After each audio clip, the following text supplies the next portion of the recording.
Arkadaşlar Cristiano Ronaldo'nun hareketi bu, biliyorsunuz. Yeni bir vlogla karşınızdayım arkadaşlar. Şu anda İstanbul'dayım. Kumburgaz'dayım arkadaşlar. Muhteşem, İnanılmaz bir villa gezeceğiz birazdan. Kanada tarzında yapılmış bir ev. Özel havuzu var. Ve bu sırada da ev sahibimiz bize eşlik edecek. Kırmadı bizi. Bir an önce içeriye geçelim. Çünkü araba geliyor. Vazgeçti. Ben buraya geliyor zannettim. Gelmiyormuş.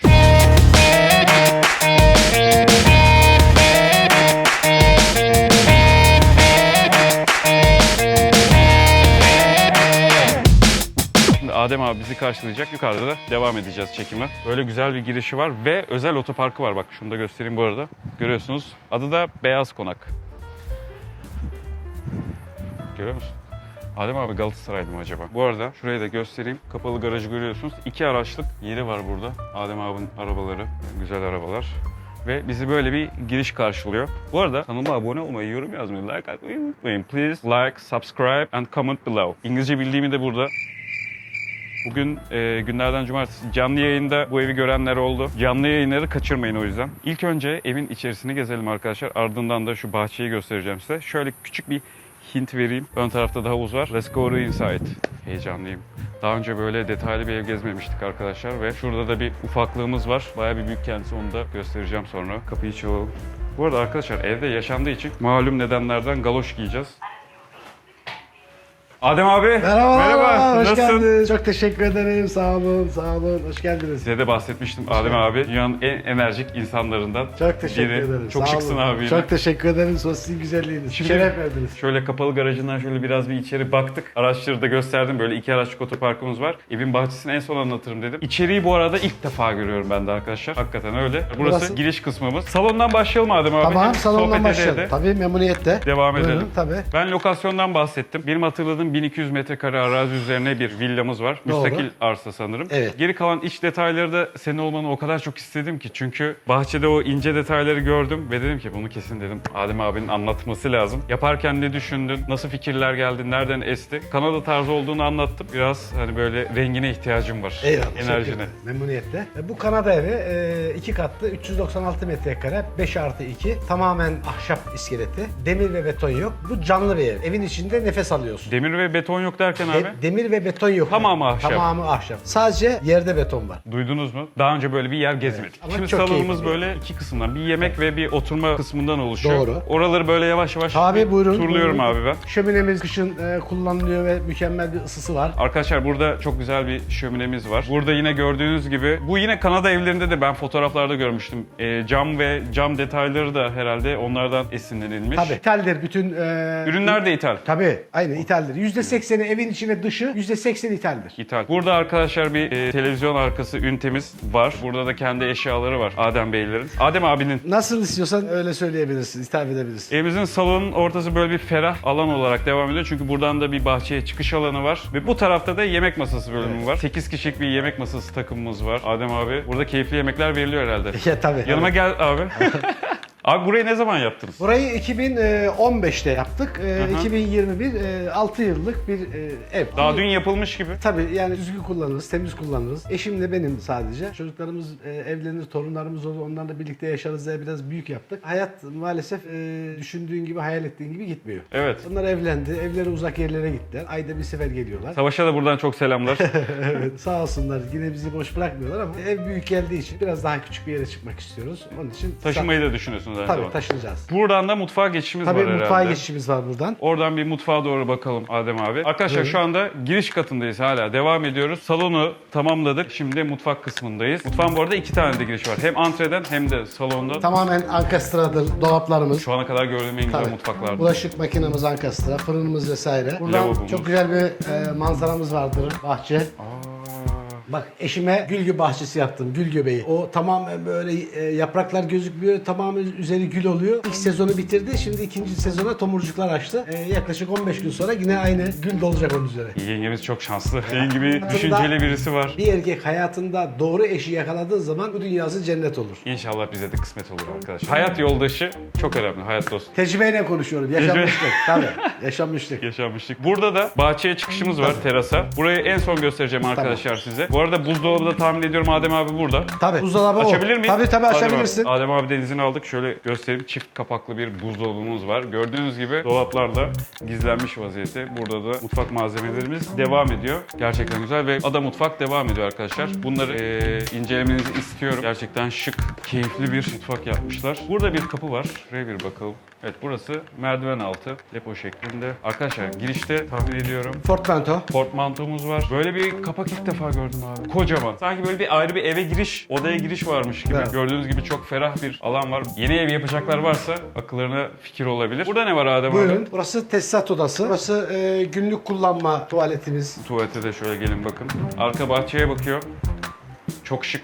İnanılmaz güzel dizayn edilmiş. Yine burada dolabımız var. Halı olduğu için açılmaz biraz. Abi çok iyi gizlemişsiniz Tabii. ya. Halıya Ha, takılıyor tamam. da. O önemli değil. Yine burada burası çamaşırhanemiz. Benim odamdan bile güzel abi burası Teşekkür çamaşır. ederim. Çamaşır makinamız. Kurutma makinamız bu şekilde. Burası yine bahçeye bakıyor. Bahçeye bakıyor. Burası Evde alt katta yatak odamız. yatak odası. Tuvaleti, banyosu, lavabosu. Banyolu yatak odası arkadaşlar. Bu da burada görüyorsunuz 2 tane lavabo sistemi, 2 tane ayna kullanmışlar. Aynı otellerdeki gibi. This is Batum. Yatak odamız. Burada da yatak odası var. Yine- Aslında burası şey için de çok ideal abi. Hani yaşı büyük misafirlerimiz geldiği zaman Aynen merdivenleri öyle. çıkmıyor. Tebrik Bu ederim. katta O yaşam o sürdürebiliyor. anlamda düşündük zaten. Yine yeşile bakıyor bu arada. Yine bahçeye bakıyor. Bir şey söyleyeceğim abi. Evde böyle bir hafiflik var yani. Hani huzur var evde. Huzur. Dedim ya bu evde beton ve demir olmadığı için omuzlarına ağırlık vermez. Sabahleyin kalktığın zaman çok dinç kalkarsın. Onun nedeni o mu? Tabii sistemi ayarlıyorsun. 2 saatte bir odanın içindeki havayı dışarıya atıyor, sana yeni hava veriyor. Sistem var. Tabii. Bakın buralardan size yeni hava veriyor. Havalandırma sistemi var evin içinde. 2 saatte bir otomatik bir... Tabii otomatik olarak 2 Sistem saatte bir evin içindeki eski havayı alıyor, yeni hava veriyor. İnanılmaz. Nasıl veriyor eski havayı alıyor? Eski havayı buradan alıyor. Eski havayı Buradan makine- buradan alıyor şu sistemden.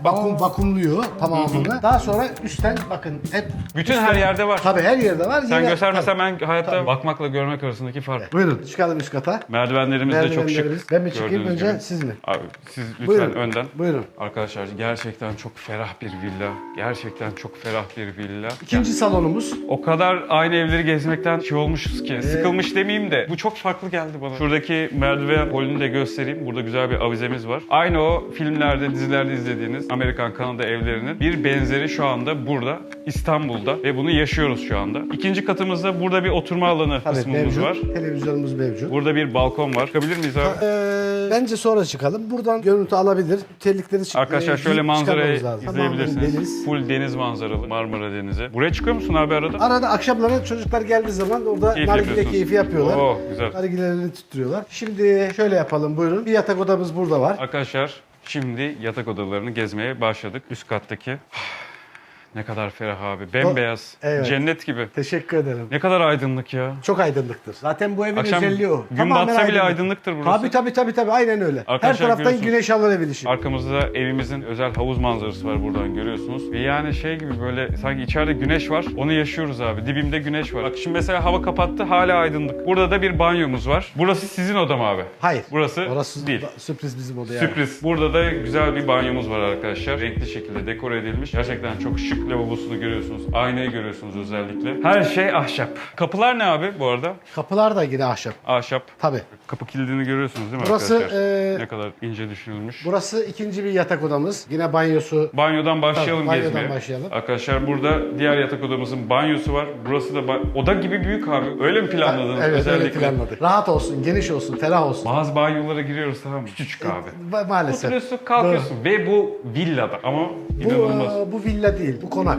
Konak. Konaklar 2 katlı olur. Konakların altında bir tane de bu şekilde garaj gibi bir Garaj yer gibi olur. yer olur. Yani eve bakanların kaldığı yerdir. Biz de eve bakan olmadığı için altını tamamen garaj yaptık. Garaj yaptın. Bahçenin altına 2 katlı yaptık İki evi. katlı. Böyle buyurun. Burada da yatak Yine yatak odamızın odamız devamı yine var. bahçeye bakıyor. Arkadaki yeşil alana ve bahçemize bakıyor görüyorsunuz. Etrafımız yemyeşil. Arazimiz de büyük abi bu arada. Tabii. 1500 metrekare kullanım alanı var. 1500 Tabii. metrekare. Yani 1200 metrekare bahçenin tamamı, 300 metrede meyve bahçemiz. Aslında satın alınırsa araziyi satın almış Tabii oluyor. 1500 metre kullanım alanı üzerine Güzel, çok güzel. bir arazimiz. Şimdi Ya hiç yormayan bir ev. ebeveyn yatak odasına geçiyoruz. Evet arkadaşlar asıl en önemli odalardan bir tanesi işte burası. Yine deniz Manzaralı. ve bahçe. Burada yatıyorsun abi kalkıyorsun direkt karşında. Yatarken Deniz. denizi görüyorum. Yatarken Tabii. denizi görüyorum. Abi çok güzel, şu manzaraya bak ya. Gerçekten keyifli. Akşam da çok aydınlıktır abi. Tabii, yatak. tabii. Aynen öyle. Arkadaşlar Yani- odalarımız gördüğünüz gibi kare şeklinde. Hani parça parça bazen L şeklinde odalar oluyor. Onlara da dikkat etmişsinizdir. Burada şu kullanımı bir görün. Göz de yormuyor. Sizi fiziksel olarak da yormuyor. Ben öyle hissediyorum. abi. Zaten çok güzel bir tespitim var. Göz yormaz bizim evimiz. Evet. Bu evde bir karış dahi kullanamayacağın bir alan yok. Alan yok. Tabii. Kayıp bir alan yok. Ahşap olduğu için istediğin gibi şekil verebiliyorsun. Ahşabın en önemli Tabii. özelliklerinden. Buyurun, burası soyunma odası. Mesela hemen geliyorum Adem abi. Tabii. Şöyle şey olsaydı burada hemen giyinme dolapları yerleştirilirdi vesaire ve bu oda iyice küçülürdü arkadaşlar. Size bunu görmüşsünüzdür ama şu anda çok ferah. Sadece dilsiz uşağımız var orada. Evet. Wow. Giyinme odası da. Tamamen kıyafet dolabı. Giyinme odası burası. Odanın içinde ayrı bir konak daha var abi. Ya, Aynen. Burayı kendine güzel bir konak yapmışsın. Evet, Harika evet. olmuş. Burası da ana yatak odamızın, master odamızın giyinme bölümü arkadaşlar. Burada gördüğünüz gibi giyinme dolaplarımız var. Aç tarafında da var. Ve burada da buraya ne deniyor abi? Hanım oraya bir isim söylüyordu ama Heh. aklımda değil. Bu böyle oturuyorsun. Oturuyorsun. Şu şekil, evet. Ayakkabılarını da giyebilirsin. Şuradaki şeyleri, detayları da göstereyim arkadaşlar. Görüyorsunuz burada da yine raf sistemlerimiz devam ediyor, detaylar.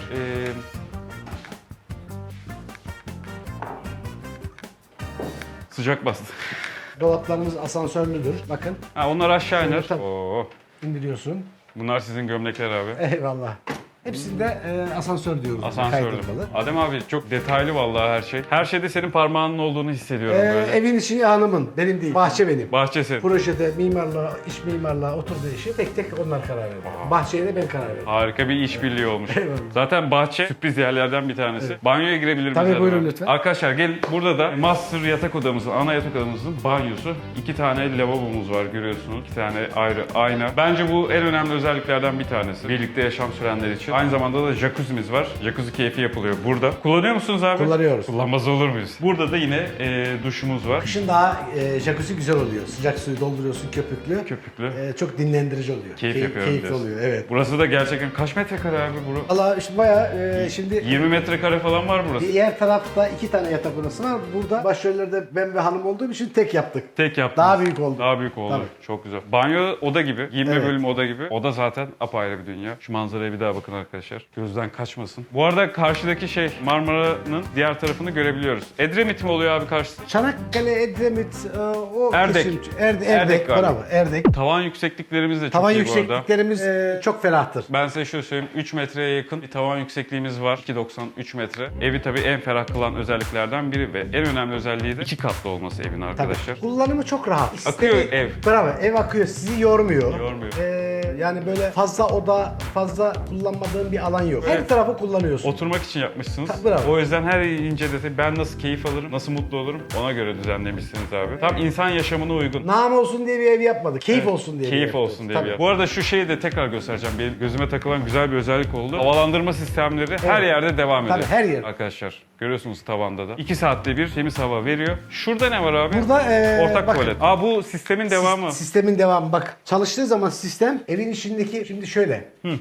Isı eskidiği zaman yere çöker. Evet. Çöktüğü zaman otomatik olarak devreye giriyor. O pis havayı, aşağıdaki havayı alıyor. Yukarıdan sana temiz hava hava veriyor. Kışın sıcak, yazın soğuk. Otellerde olan bir sistem. Otellerde olan. Odalarda neden huzur olduğu belli oluyor. Bravo. Otellerde Aynen. olan bir sistem. Onların bir yatağı huzurludur, bir de odaların içi atmosferi. Aynı sistem burada var yani. Çok güzel. Evde her yerde parke arkadaşlar. Ahşap. İthal parke. İthal İthal parke. parke. Ben Amerika'ya ya da Kanada'ya gitmedim daha önce ama filmlerde o gördüğümüz Amerikan aile evleri olur ya böyle Kanada. Çocuklar koşturur. Odalardan çıkar. Bir tanesi kolej çocuğunun odasıdır falan. Aynı o evde hissettim kendimi. Kanada'yı ayağımıza getirdin abi. Teşekkür ederim. Çok sıcak bir yuva hakikaten. Mesela betonda yazın çok ısıyı alır beton. Sabaha kadar seni evin içinde uyurken yakar o sıcak. Benim şu an kendi yaşadığım evde de var Bu burada. ahşap olduğu için ısıyı almıyor. Kışın da evin içindeki ısıyı dışarıya vermiyor ama dışarıdan ev hava alıyor. O çok güzel bir özellik. Belki de uykularımızın biraz sağlıksız değil de yetmemesinin sebebi de o betondur. Kesinlikle. İnce bir detay arkadaşlar. Bahçeye bakalım abi. Tabii, buyurun. Toplamda 4 tane odamız var. Hepsi banyolu. Hepsi banyolu. Bir tane çamaşır odası 5, 2 tane salon.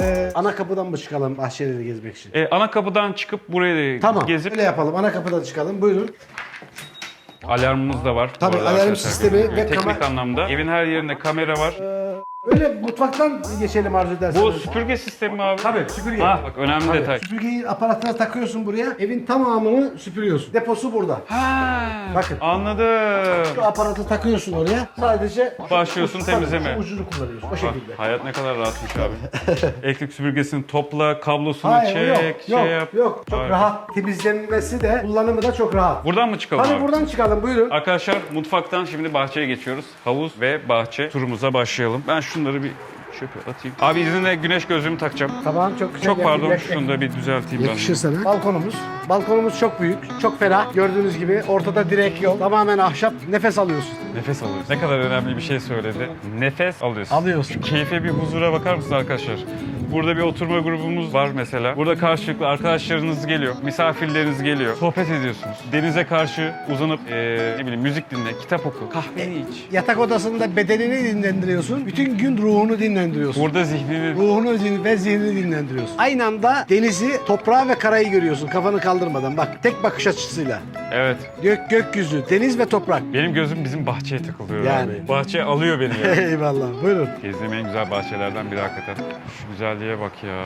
Yani yorum yapamıyorum gerçekten ya. İnanılmaz. Arkadaşlar merak ettiğiniz en güzel kısım neresi? Havuz tabii ki de. Evin havuzu. Havuz 1.80 derinliğinde. Gittikçe derinleşiyor galiba. Şöyle söyleyeyim, 2 kademe. 2 kademeli. Şöyle geliyorsun. Burası 1.40 buraya kadar. Buradan sonra 1.80. Bayağı da büyük yapmışsınız Tabii. havuzu bu arada. 6'ya 12 yani toplam 72 metrekare. 72 metre. Normalde burada 4'e 8 yaparlar. Genelde öyle. Yani Küçük yaparlar. 48 50 metre olur. Ben havuzu biraz daha büyük yaptım. Oğlum senin gibi baba yiğit böyle maşallah. Dedim ki en azından büyük olsun ki yüzdüğü zaman keyif alsın yani. Yani Karşıdan burada karşıya spor yapabilir çok rahat. Yani, alanımız Şelalemiz bu. var. Arkadaşlar şu detayı da dikkat edeceğim. Kenardaki ağaçlandırmaları da abi her yere buraya gardenya diye isim geliyor Gazebo. Gazebomuza gelirken ağaçlarımız devam ediyor. Arkadaşlar şuradaki şeyi de göstereyim. Havuzun oradan girerken de bahçeden yine orada bitkilerimiz bitiyor.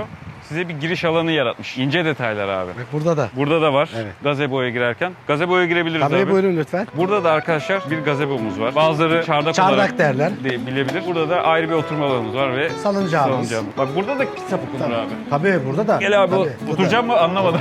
Oturalım. Beraber oturalım. Ha 2 kişi sığıyor. Sığar. Vallahi güzel Çok abi. rahat oturun. Buradan da evi izliyorsun aslında. Tabii, Evde ayrı bir manzara. Tamam, evini izliyorsun, havuzunu izliyorsun. Akşam oturmak daha keyifli oluyor. Daha hoş Işıkları oluyor. yanıyor evin Tabii büyük evin ihtimal. ışıkları yanıyor, havuzun, bahçenin ışıkları yanıyor. Akşam fotoğrafları da ekleyeceğim arkadaşlar Evet, bu arada evin videosuna. Çok keyifli oluyor yani. Bütün her taraf şıkır şıkır. Ev de ayrı bir manzara ya. Normal bir eve bakmıyorum ben burada. Yaşayan bir eve bakıyorum. Tabii böyle. yaşayan Hani canlı bir ev. konuşan bir ev yani. Bravo. Aynen. Evet, aynen öyle. Ya buradan söylüyorum abi. Kesinlikle inanıyorum. Normal gezdiğim villalardan gerçekten oldum böyle artık. Aynı.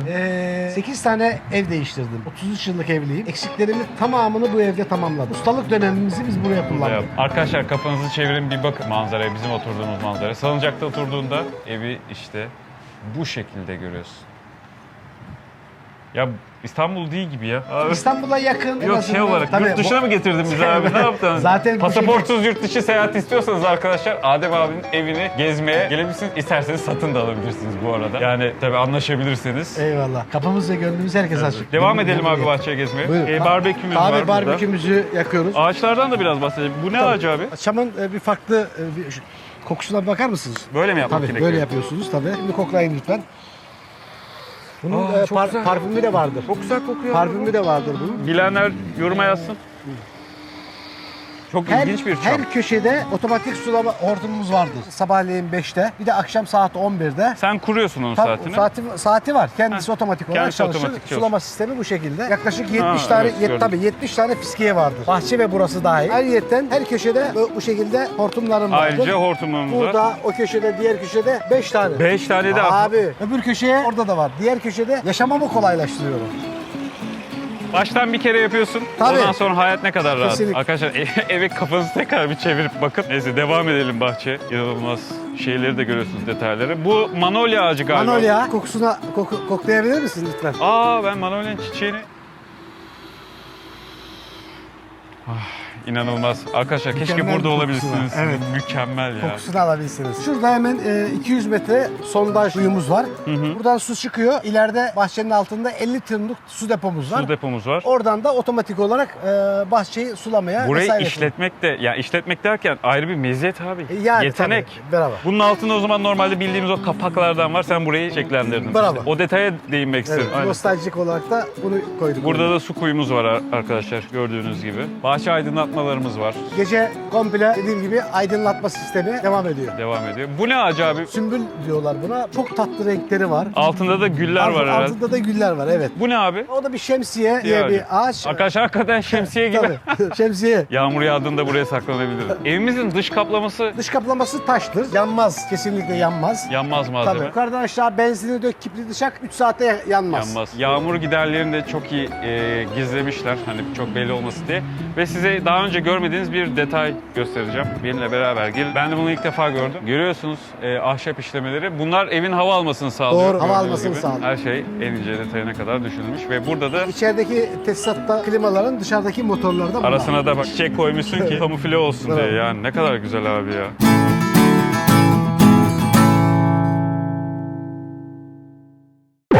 Hayır, hayır dostum. Hayır, hayır. İçeri, buyurun. Hayır, bekliyorsun. Abi teşekkür ediyorum. Meyve bahçesine çıkıyoruz. Tatlı da abi hacim olarak büyük. Evet. Arkadaşlar olaylara gel. Evin bir de ayrı bir meyve bahçesi var. Aşık oldum eve. Buyurun. Sanki bir park. Şeftali mi abi bu? Şeftali. Şeftali. Kiraz var. Yok, kirazlarımız bitti, vişne yiyebilirsin. Vişne. Alabilir miyim abi? Tabii lütfen. Arkadaşlar kusura bakmayın. Oradakini topladık. Bu biraz daha büyüsün diye bekledik. Dutlarımız. Dutlar da çıkmış. Batu.